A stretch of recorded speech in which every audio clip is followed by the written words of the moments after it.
Hello, in front of me I've got ZTE Blade A53 Plus. In this video we'll check if this phone has SD card slot.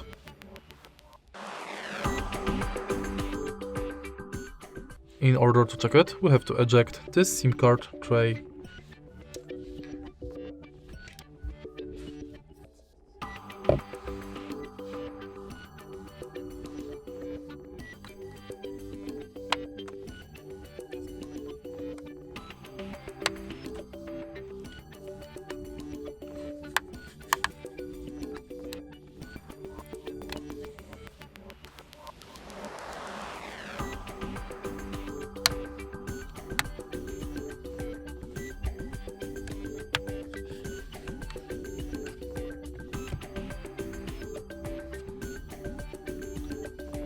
As you can see, this phone does have SD card slot.